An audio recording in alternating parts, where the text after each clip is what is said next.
one step closer to the brink of a wider war in the Middle East. In a span of 12 hours, the leaders of both Hamas and Hezbollah killed in targeted assassinations. We are prepared. We are going to take high price, going to exert high price from each arena. That statement, the first from Israeli Prime Minister Benjamin Netanyahu since the death of Hamas's top political leader Ismail Haniyeh in Tehran.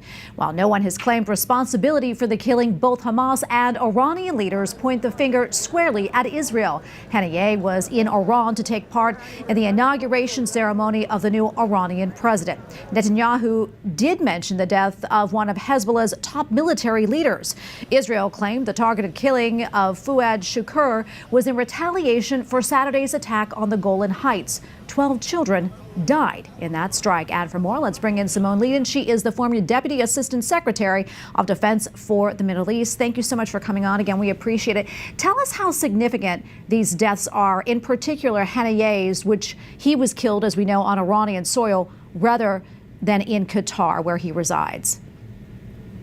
Yes. Hello. It was quite a significant series of strikes and actions that the Israelis have taken in the past several days. And as you rightly noted, none more significant than the strike in Tehran, where Ismail Haniyeh was taken out and neutralized. This was very significant for the reason that Tehran is the capital of Iran, which is the country that has been instigating and fomenting this regional war through its proxies in many of the surrounding countries of Israel. So Israel has been responding by attacking responding directly with Iran's proxies, but not against Iran specifically. This was a message to Iran saying we can get whoever we want, wherever we want. Nobody is safe. Haniyeh was actually in a residence that is very important for the IRGC. They put their very highest ranking members there, some of their retired members. And the fact that Israel was able to identify where he was staying, reach into the room where he was staying, and kill him. And we don't really know how he was killed. There are a lot of circulating reports, is incredibly significant and is an important step for Israel to restore the deterrence that it lost on October 7th. Simone, do you think this shows a difference in Israel's ground game against Iran versus Gaza, where they were maybe thrown off guard? I think absolutely. They have turned the page and this is something that many of us have been encouraging now for a long time, where it has taken a long time for Israel first to respond in Gaza against the Iranian proxy Hamas, which attacked Israel directly, as we know, on October 7th. But Iran has been ratcheting up the pressure since on Israel through its proxies in Yemen, in Lebanon. And now Israel has taken very decisive action, not just in Gaza, but as we've seen in the region, to let everybody know, and especially Iran, we are prepared to address all of these threats.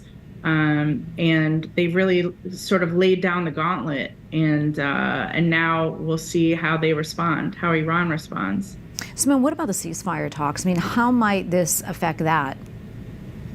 Well, I think it was obvious for a long time that the ceasefire talks were not real. They were an excuse to try to get more weapons and more supplies in to support Hamas. I'm very sorry to say this. I was initially also very hopeful about the ceasefire discussions, but after a while, they really bore no fruit. And instead, what was happening was Israel continued to get attacked. There were rockets coming into Israel from the north and from the south and from Yemen even during these quote unquote ceasefire discussions. So it really, I think Israeli leadership came to the conclusion, and rightly so, that these were excuses and not a real opportunity to lead to a ceasefire and to get the remaining hostages returned,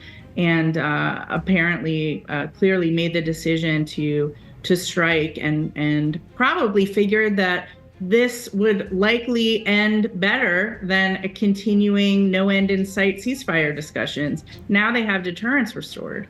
Well, Simone, thank you so much for weighing in. We always appreciate your insights. Thank you very much.